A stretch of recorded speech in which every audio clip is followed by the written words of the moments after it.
Bonjour à toutes et à tous, bienvenue dans cette nouvelle vidéo tutoriel d'apprendre la CAO.com, une vidéo dans laquelle on va voir comment réaliser la sculpture en fait du pneu sur la bande de roulement.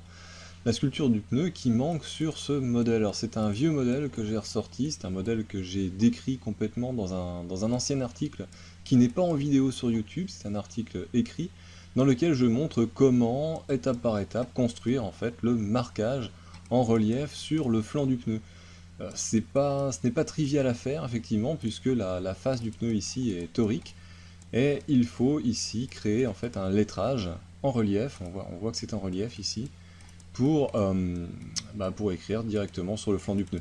Donc je pars de ce modèle et je vais maintenant rajouter les sculptures dans la bande de roulement de ce pneu.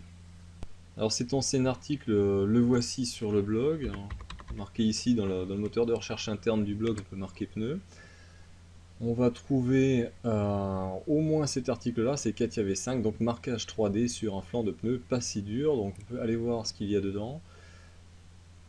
Voilà, il n'y a pas de vidéo associée, par contre on voit en fait la construction petit à petit. J'avais même ici mis un 3D XML, voilà, pour montrer directement dans le blog où on peut donc manipuler directement le 3D. Bon, voilà. On a ici en fait les étapes successives pour construire donc ce marquage à partir de Inkscape pour faire un marquage donc en cercle ici selon une courbe, marqué selon une courbe, récupérer ce marquage, le transformer en DXF, etc. L'importer dans Katia, le mettre en position et réaliser ces lettres une à une et ensuite les appliquer sur une surface torique. Voilà, donc je vous mets le lien de cet article en dessous de la vidéo. Voilà, vous pouvez aller le consulter, c'est très intéressant. En tout cas, on va maintenant rajouter les sculptures sur la bande de roulement de ce pneu. J'ai pris la décision d'utiliser ce motif. Alors ce motif est presque symétrique, on voit en fait des grandes parties, celles-ci. Celles-ci sont symétriques. On a ces bandes en fait qui sont complètement circulaires sur le pneu, donc ça posera pas de problème. Il y a juste la partie du milieu en fait où on a une presque symétrie, c'est-à-dire qu'il va falloir en fait symétriser puis ensuite tourner un petit peu le motif pour le décaler. Bon, quoi qu'il en soit, je vais partir là-dessus, je vais certainement le vectoriser, en faire un SVG pour ensuite en faire un DXF et ensuite retranscrire tout ça dans une esquisse. Voilà, donc j'ai incorporé le JPEG dans Inkscape, le JPEG le voici. Je vais maintenant vectoriser avec l'outil chemin, vectoriser un objet matriciel. Donc on obtient ce petit logiciel, en fait c'est un greffon dans Inkscape. Et puis on a deux moyens en fait pour vectoriser. On a une passe simple ou des passes multiples. En passe multiple, ça va faire autant de contours, donc c'est ennuyeux. On va utiliser donc passe simple, soit en détection de contours, soit en seuil de luminosité. Voilà, on va essayer ça. On peut même faire un aperçu. On peut avoir un aperçu de ce truc-là. Mettre à jour, voilà. Et puis on va dire valider. Voilà. Donc c'est fait, on n'a pas l'impression que c'est fait, mais en fait c'est superposé, donc on peut fermer le logiciel et on va maintenant décaler. En fait, on a deux objets, un objet vectoriel et l'autre objet non vectoriel. Donc on va voir lequel est vectoriel, c'est celui-là. Par contre l'autre n'est pas vectoriel. Voilà, il n'est pas vectoriel, c'est juste le bitmap, donc celui-là, hop, on n'a plus besoin. Maintenant on va se décaler un petit peu, on va voir un petit peu ce que nous a fait le logiciel. Voilà. Donc c'est plutôt pas mal. Alors le problème ici c'est qu'on a deux contours en fait, ici à cet endroit là. On a vraiment deux contours avec un remplissage noir entre les deux, donc il va falloir un petit peu bricoler pour obtenir un vrai contour à exporter en DXF. Bon, puis en fait on va pas s'embêter et essayer de supprimer un des deux contours dans Inkscape, c'est pénible, c'est pas pratique. Ce qu'on va faire, c'est qu'on va directement exporter ça et on verra dans Katia ce qu'on peut en faire. Donc on y va, on va faire un fichier enregistré sous. Je crois que c'est ça, et voilà, enregistrer sous tout simplement, et on va dire ici emplacement récent, emplacement récent, ah il est où mon pneu? Et ben voilà, j'ai perdu le pneu, voilà, pneu sculpture, voilà, ici je vais marquer sculpture, voilà, sculpture.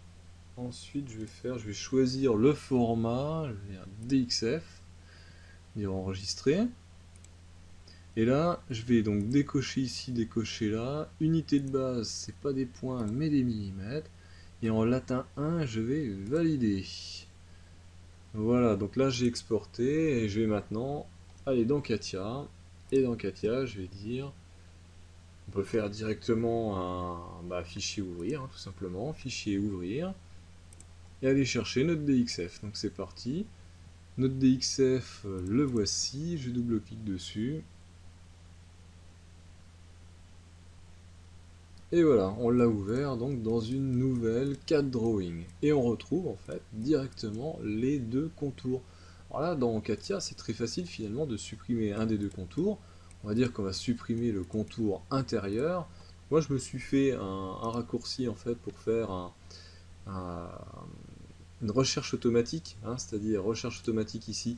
Katia va chercher en fait tous les segments contigus. Donc on peut faire ici supr.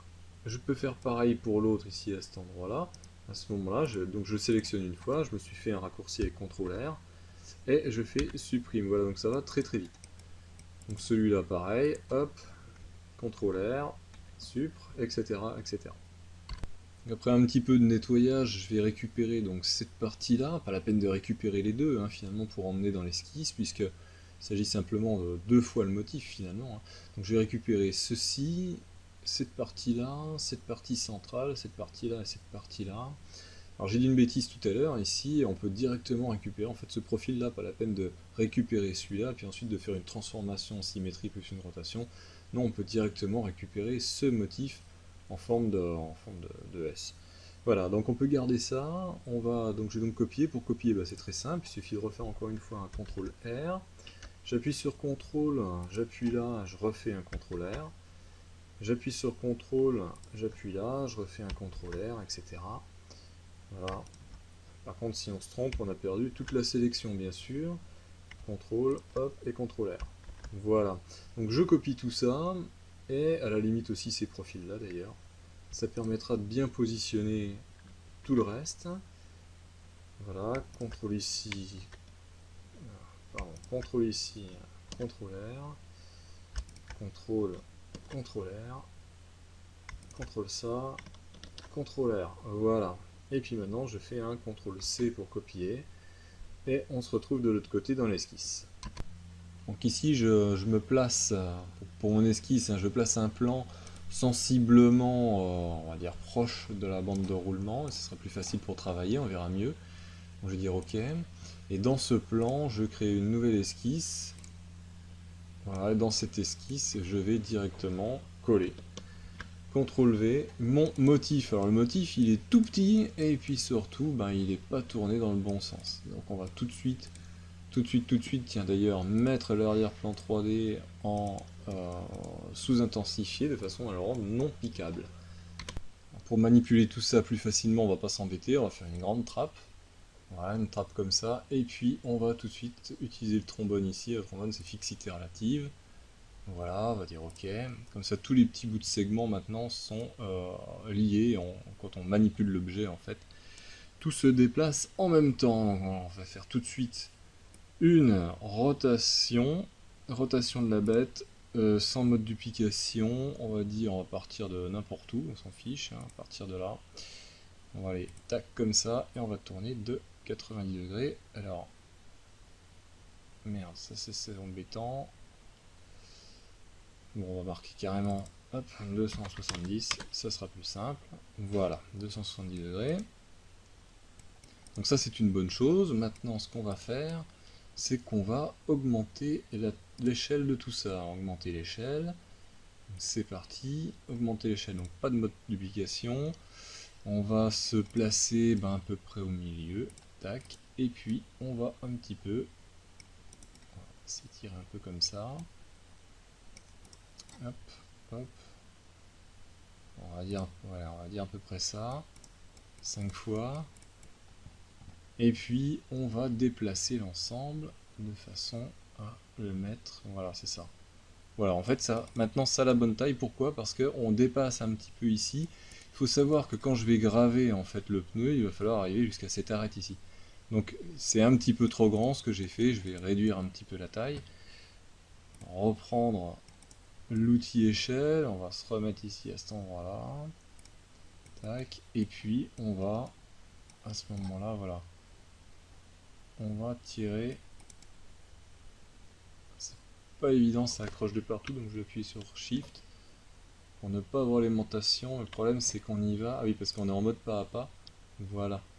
Donc quand on sort du mode pas à pas, ça va tout de suite mieux. Donc on va se mettre. Allez, on va se mettre. Allez, on va dire juste sur la limite. Allez, un petit peu après là. Tac, comme ça. Voilà, comme ça on va dépasser un tout petit peu de ce côté-là. Et puis de l'autre côté, on voit pas bien. Mais a priori, on va retourner ça. On va remettre le plan d'esquisse. Ah, zut. De ce côté c'est bon. Bon, je vais estimer que c'est bon. Au pire, de toute façon, je peux rallonger un petit peu le profil de chaque côté.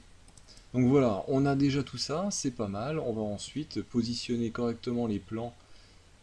J'ai créé des plans ici dans le 3D pour pouvoir dessiner en fait ces révolutions en fait qui vont créer des zones continues hein, dans la structure du pneu.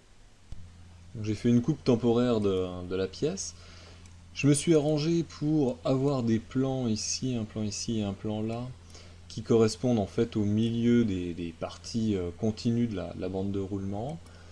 Pour aller plus loin donc dans la construction, il va me falloir fabriquer en fait un outil négatif pour pouvoir retirer de la matière dans la bande de roulement qui est ici continue. Cet outil sera un corps de pièce, et avec une opération booléenne, en fait, je vais pouvoir retirer donc la matière. Pour faire cet outil, il va falloir que je récupère la surface de la bande de roulement continue ici, et que je crée aussi une surface qui lui soit parallèle, et qui passe précisément par l'arête qui se trouve à cet endroit-là. Donc c'est parti, là je retire ma coupe, et je vais tout de suite donc créer une extraction de la surface, donc on peut utiliser l'outil extraction. On se trouve de toute façon dans cette géométrie sculpture, je montre cette face, et je dis propagation en tangence, voilà, comme ça j'ai toute la surface de la bande de roulement, je dis OK, donc ça c'est une bonne chose. Maintenant je vais créer une esquisse dans le plan YZ, c'est le plan qui coupe la pièce, donc là je peux représenter la moitié de la pièce, ce sera plus facile. Je vais maintenant créer une intersection avec l'extraction précédente. Ok, alors les éléments ne sont pas associatifs, c'est normal, ça arrive souvent en CATIA, parce qu'en fait la surface fait tout le tour, et ça c'est embêtant. Donc là on va dire CTRL Z, on n'en veut pas, on va sortir de l'esquisse, et on va d'abord couper cette extraction. Donc cette extraction, je dis je veux la couper. Couper, je suis là, couper par quoi? Couper par le plan, par ce plan-là, voilà. Je dis OK, comme ça on n'a que la moitié, c'est bien suffisant. Je retourne donc, je vais créer une esquisse, donc dans le plan YZ, je coupe la pièce, voilà, et je dis intersection avec ma coupe, du coup, avec ma découpe, et ce coup-ci, voilà, j'ai bien une trace projetée, et non pas un élément non associatif.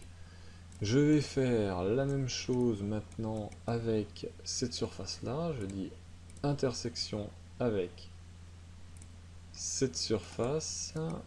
Oui, non, ça sert à rien parce que c'est un cône, donc il va falloir que je fasse autrement. Donc, je sors de l'esquisse, et la solution la plus simple, c'est de refaire la même chose, c'est-à-dire de faire une extraction. Oui, forcément, j'avais quelque chose de déjà sélectionné. Je ne fais pas de continuité en tangence, je dis pas de propagation, je sélectionne le bord ici. Je dis OK, ça fait tout le tour, il va falloir que je la coupe aussi. Donc que je la coupe selon le plan... donc que je coupe quoi déjà? Je coupe élément coupé, l'extraction, je coupe par le plan... par ce plan-là, voilà. OK, je retourne dans mon esquisse. Esquisse 5, et je refais, donc je peux couper ma pièce par le plan d'esquisse, et je dis intersection avec quoi? avec la découpe 4. Voilà, maintenant je peux cacher tout l'arrière-plan 3D, on se retrouve avec ces deux éléments-là.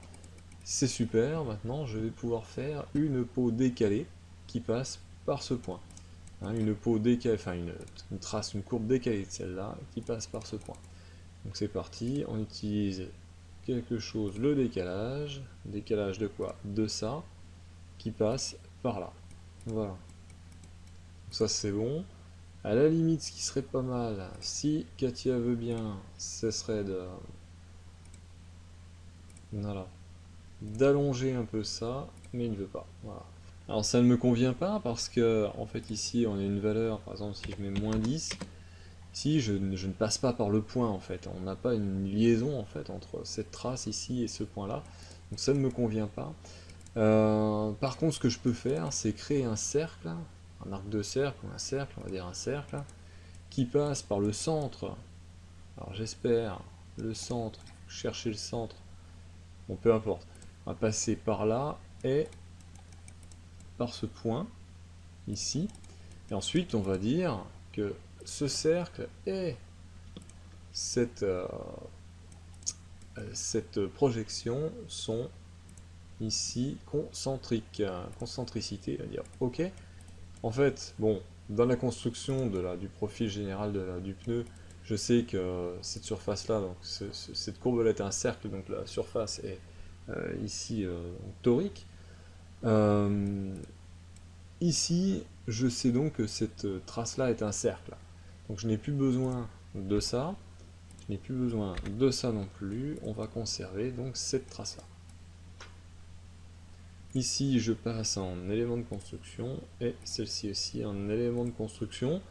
Je vais pouvoir relimiter mon cercle, voilà, par ce point. Ça, c'est très bien. Et je vais pouvoir aussi symétriser ce point. En dessous, symétriser ce point par rapport à l'axe vertical. On le voit arriver ici. Et donc, tout de suite, relimiter par ce point. Voilà, je sors de l'esquisse et j'ai maintenant une trace. Donc on la voit ici en orange, elle n'est pas bien épaisse, qui s'arrête précisément en fait sur l'arête ici du congé. Et ici aussi. Je vais pouvoir maintenant faire une révolution qui correspondra à l'outil tout simplement. Alors cette révolution d'ailleurs j'aurais pu l'étirer un peu plus en fait, hein, un peu plus par rapport au bord en fait du pneu, j'aurais pu aller un petit peu plus loin, j'aurais pu le dépasser largement, ce serait quand même un petit peu mieux. Bon, on va laisser comme ça dans un premier temps, on verra si ça pose des problèmes d'instabilité par la suite, mais ça n'en posera certainement pas. Donc ce que je vais faire, donc je vais ajouter donc, insertion corps, je vais rajouter un corps, je peux tout de suite l'appeler outil, donc alt entrée, je vais l'appeler outil sculpture, voilà. Et je vais tout de suite donc passer dans Part Design, bien sûr, dans Part Design, et faire une révolution ici, à partir donc de cette esquisse. Alors, axe de révolution, tout simplement l'axe Y, et Katia me dit, le profil doit être fermé, je vais dire ok, mais surtout je vais dire épaissir le profil. Épaissir le profil, je vais dire, par contre, non pas 1 mm, mais beaucoup plus. Alors on voit que Katia me l'épaissit vers l'intérieur. On va le voir arriver. Voilà. Voilà, on voit que ça épaissit vers l'intérieur, c'est pas du tout ce que je voulais faire. Donc ce que je vais faire ici, c'est que je vais mettre épaisseur 2, je vais mettre par exemple 20 mm, je pense que c'est suffisant. Ici, je vais mettre 0 à l'intérieur. Voilà. Donc en fait, c'est comme si j'avais rajouté une bande de roulement sur le pneu. Je vais dire OK. Et ça, en fait, ça, c'est l'outil qui va me servir à retirer de la matière. Et maintenant, on peut donc cacher le corps principal, cacher le pneu. Voilà, ça c'est une bonne chose. Alors, j'ai rendu le solide de cet outil un petit peu transparent pour voir qu'on a encore la surface en fait de la bande de roulement du pneu lisse de départ qui se trouve bien à l'intérieur donc de ces 20 mm de surépaisseur, donc pour cette révolution épaisse. On va maintenant extraire la peau intérieure, donc on y va. On va retourner donc dans l'outil génératif, dans l'atelier génératif Shape Design, et on va extraire cette surface. Donc on dit extraire, je dis OK, et pareil on va la couper parce que c'est mieux de ne pas avoir toute la surface. Donc on va couper quoi? On va couper l'extraction par le plan, voilà, par ce plan là, non je me suis trompé, par ce plan là, je supprime, voilà, je dis OK. Donc maintenant on a nos deux surfaces, on va dire presque de référence pour notre sculpture. Notre sculpture maintenant nous allons la plaquer sur cette dernière donc surface. Alors, je vais maintenant cacher le corps de pièce de l'outil, voilà. On se retrouve avec nos deux surfaces, j'en ai recolorié, j'ai colorié une des deux à une couleur différente. Et maintenant je vais donc projeter en fait cette esquisse avec petite projection, la projection de l'esquisse 3. Sur quoi? Alors déjà, selon une direction normale, une projection normale, support ce truc là, je retire ça, je veux peut-être un lissage en tangence, on va dire aperçu, on va dire OK, voilà. Alors, effectivement j'ai plusieurs contours, je vais garder, on va dire, garder tous les sous-éléments, je ferai le tri après. Faire fermer, ça revient exactement au même de toute façon. Je vais cacher donc, voilà, et ici j'ai la projection donc de mon motif sur la bande de roulement tout simplement, hein, enfin pas sur la bande de roulement mais sur la partie interne de la bande de roulement, c'est-à-dire la limite d'usure, ce serait ici. Alors on voit ici que mon profil, on voit peut-être mieux comme ça, oui, on voit des petits points noirs ici, à cet endroit-là, ici, là, et puis ici, et puis de l'autre côté aussi. Ça veut dire en fait que mon profil blanc ici est ouvert. Alors, ça veut dire que pour extruder derrière, bah, ça va pas être facile. Donc je voudrais moi avoir des contours vraiment fermés comme ici, mais à cet endroit-là, comme c'était au départ. Donc il va falloir que j'allonge un petit peu la surface jaune.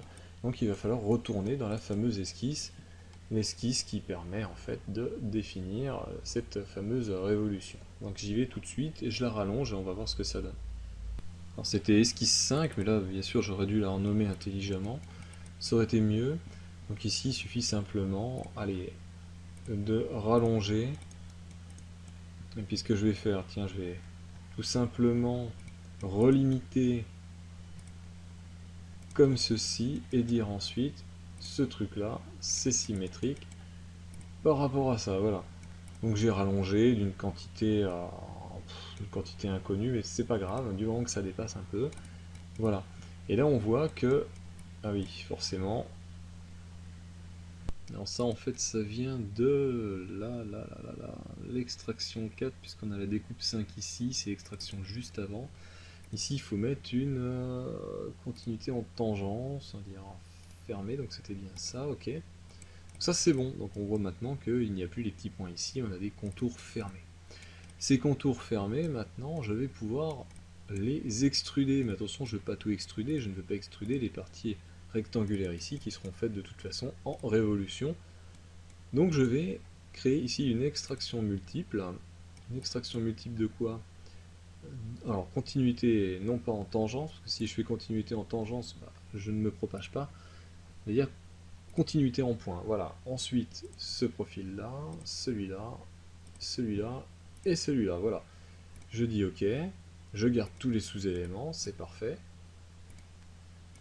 Et puis, je vais cacher donc ma projection F2. Et maintenant, j'ai bien les profils à extruder. Maintenant, ce que l'on va faire, c'est que l'on va extruder chaque petit pavé ici, jusqu'à la surface, jusqu'à cette surface-là. Par contre, le problème, c'est que si je veux extruder jusqu'à la surface, on voit ici que ça dépasse, donc ça n'ira pas. Il va falloir donc extrapoler cette surface. Donc, on est bien dans le bon set géométrique, on va donc tout de suite faire une extrapolation. Alors l'extrapolation se trouve cachée, je ne sais plus trop où, elle se trouve ici, voilà, l'extrapolation. extrapolation, extrémité, donc on va montrer le bord. L'extrapoler, c'est la surface. Et je veux augmenter de, on va dire, allez, comme ça. À peu près, on va dire, allez, 30 mm. 30 mm. On va dire continuité en tangence, extrémité tangence, mode de propagation, assemblage du résultat. Et OK. Donc on a extrapolé de ce côté-là. Ce qu'on va faire, c'est qu'on va donc extruder ce pavé, extruder celui-là, et puis surtout on fera la symétrie. Non, oui, la symétrie en fait des derniers pavés, enfin du premier et du deuxième. Donc on va faire ça. Donc je vais recolorier maintenant l'extrapolation de façon à, voilà, de façon à la discerner facilement à l'écran. Alors on peut extruder dans l'outil solide, d'ailleurs on va créer un nouveau corps, voilà, on crée un nouveau corps ici. On peut extruder à la condition que les profils soient plans, comme dans des esquisses. Mais ici, évidemment, on est inscrit sur une sphère ou un tore, donc ça ne marchera pas. Donc ce qu'on peut faire, par contre, c'est extruder à partir de surface gauche. Ça marche. Donc on va découper cette grande surface jaune ici par ces petits pavés. Donc c'est parti, on va utiliser dans Generative Shape Design, découpe. On va découper quoi? Élément coupé, eh bien c'est tout ça. Élément coupant, eh ben, c'est cette extraction. On voit ici que Katia nous a fait des trous. C'est pas ça que je voulais faire l'inverse. Donc on va dire autre partie. On va dire OK. On va garder tous les sous-éléments OK. Donc là, j'ai conservé, on peut cacher d'ailleurs, cacher l'extraction. J'ai conservé chaque petite surface, on va dire, portée sur une primitive sphérique. Maintenant, je vais pouvoir extruder le premier pavé.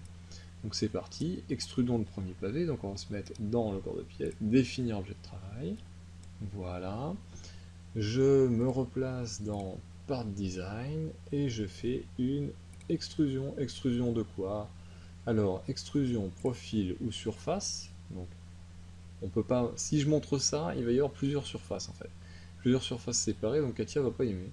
On va faire créer l'extraction tout de suite ici et on va montrer la première, on va dire OK. Vous avez sélectionné une surface comme contour, parfait, il faut donner la direction. La direction, on va dire Z. Effectivement, c'est bien. On est monté ici de 20 mm, mais je ne veux pas monter de 20 mm, moi, je veux monter jusqu'à la surface, jusqu'à cette surface. Et on voit que Katia a limité le pavé à la surface. Je vais dire OK. Donc voilà mon premier pavé, super.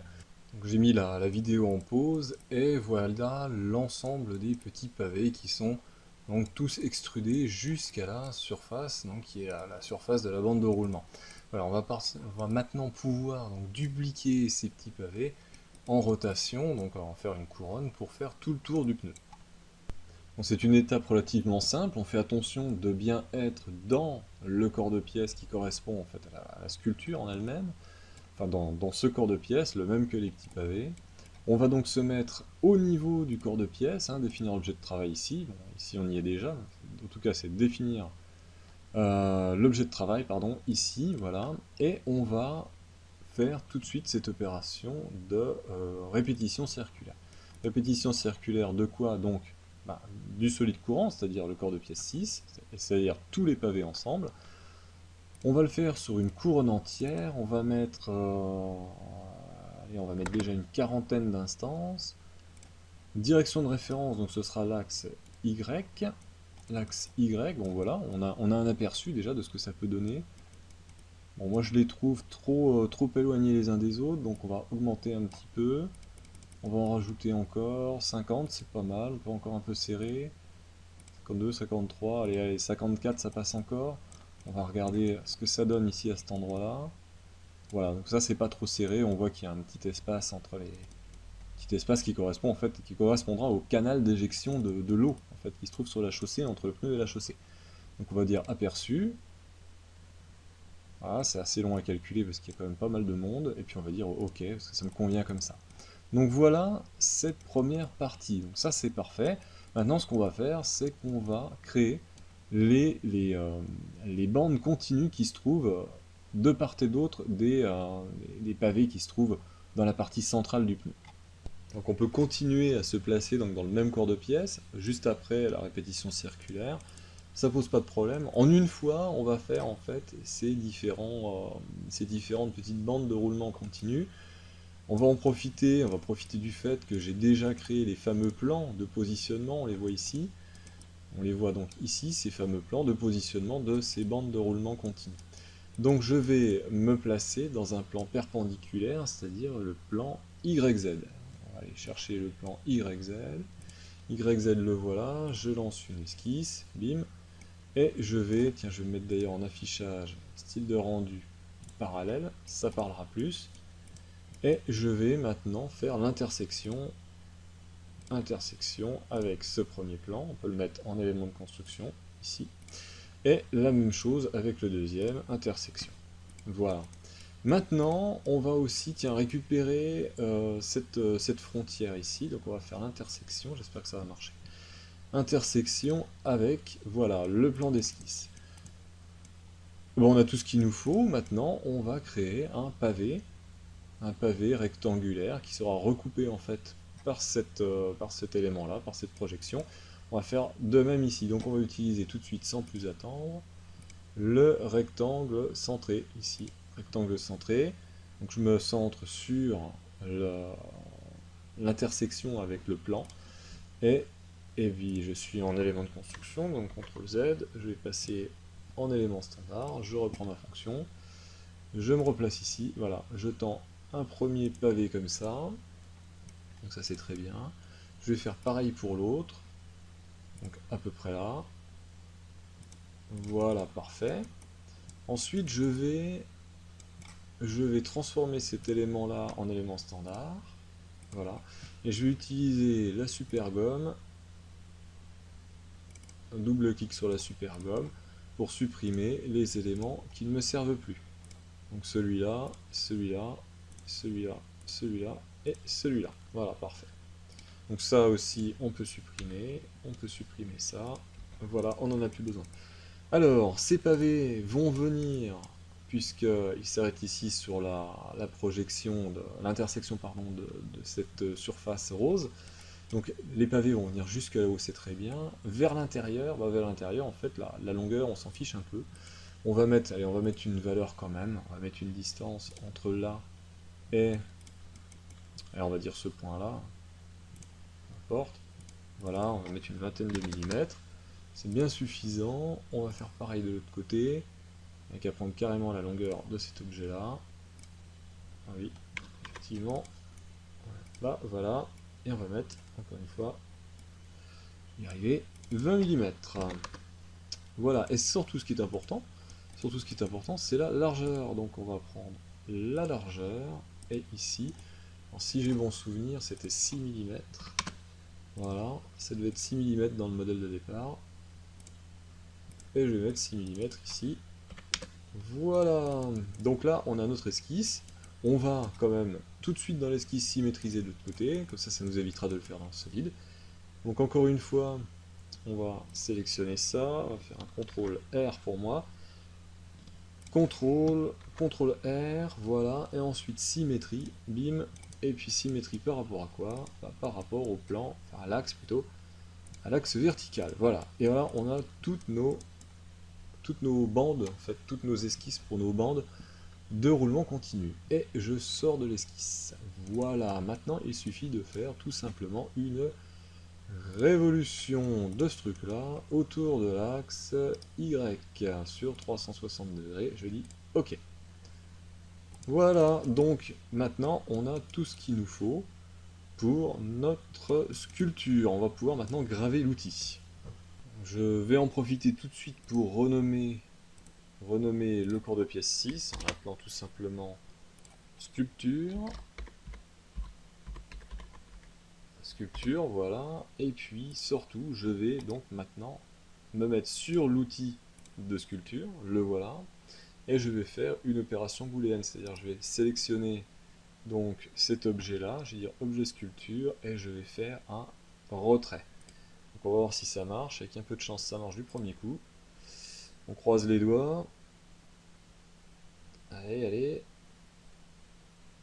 Vas-y, vas-y, vas-y. C'est long parce qu'il y a beaucoup en fait de calculs à faire. Voilà, ça a marché. Donc on a bien notre outil de sculpture. Maintenant, je vais le mettre en, non pas en transparence, mais à 100%. Voilà, on a quelque chose de creux qui va nous permettre en fait de retirer de la matière sur le pneu. Donc je vais cacher le set géométrique. Voilà, on n'a plus que ce solide. Donc la dernière étape maintenant, c'est de retirer donc cette matière au pneu, c'est-à-dire au corps principal. Voilà. Donc c'est parti. Alors déjà moi j'enregistre, hein, parce que quand on part sur une opération un peu délicate comme ça, j'enregistre. Et je vais faire maintenant, donc ici donc je suis bien sur le corps principal, objet de travail. Je vais prendre outil de sculpture et je vais dire outil de sculpture retirer. Et là c'est pareil, on croise les doigts et on attend que l'opération se fasse. J'espère que ça va marcher. Roulement de tambour. Ça plante ou ça plante pas. Allez, vas-y. Vas-y. Et voilà, gagné, bingo. Donc ça a marché. Ça a marché, c'est parfait. On a donc notre pneu maintenant avec ses sculptures juste au bon endroit, c'est-à-dire maintenant on va pouvoir recouper virtuellement notre pneu et on voit que la sculpture en fait c'est faite, on verra peut-être mieux comme ça, hein, c'est faite sur une surface cylindrique, on la voit passer ici en fond de sculpture, qui est bien parallèle à l'intérieur du pneu. Hein, parce que rappelez-vous, au tout départ de la modélisation, j'avais extrait cette surface ici, hein, la surface, la bande de roulement lisse, et je m'étais décalé de façon à venir exactement au niveau de cette arête. C'est pour ça en fait que les sculptures dépassent, enfin le creux en fait des sculptures donc, arrive juste au niveau de cette arête. Donc la modélisation s'est bien passée. Donc voilà pour ce modèle très complet du pneu de voiture. En deux étapes finalement, une étape ancestrale avec le marquage en 3D sur les flancs, et puis dans cette vidéo, la gravure en fait en tant que telle de ces sculptures. Je vous invite à aller voir donc l'article sur le marquage sur le flanc du pneu, hein, sur le blog. Je vous ai mis le lien en bas de la vidéo. Et puis de vous resservir de la méthodologie pour réaliser ce type de sculpture. En effet, la plupart du temps dans les vidéos sur YouTube, on voit en fait un pneu lisse et ensuite on va rajouter de la matière pour faire la sculpture. Ici, je me suis pris différemment, je suis passé par des opérations booléennes de retrait, j'ai fait en fait un outil pour pouvoir faire cette forme, ce qui me permet d'avoir une intersection ici sur le côté du pneu avec cette pente, de façon à avoir quelque chose de réaliste et de propre. Donc voilà, c'est un peu méthodologique, effectivement ce modèle est un petit peu complexe, il y a un peu de tout dedans, il y a aussi l'utilisation d'une image pour la transformer en image vectorielle pour ensuite en faire une esquisse, etc. Donc toutes ces petites choses-là sont intéressantes. Donc n'hésitez pas à aller voir donc, sur mon blog, il y a encore plein d'autres astuces, on voit aussi ce type de méthodologie dans d'autres cas d'application. Voilà, n'hésitez pas non plus à vous inscrire à la newsletter, c'est sympa. On est de plus en plus nombreux, et puis comme ça vous serez au courant des nouveautés qui paraissent sur le blog. En tout cas, on voilà terminé pour cette modélisation du pneu de voiture. Je vous dis à très bientôt sur apprendre-la-co.com, et je suis vraiment désolé de ne pas avoir fait les choses vraiment dans les règles de l'art, en renommant tous les objets, et la vidéo aurait été encore plus longue. Voilà, je vous dis à très bientôt sur apprendre-la-co.com.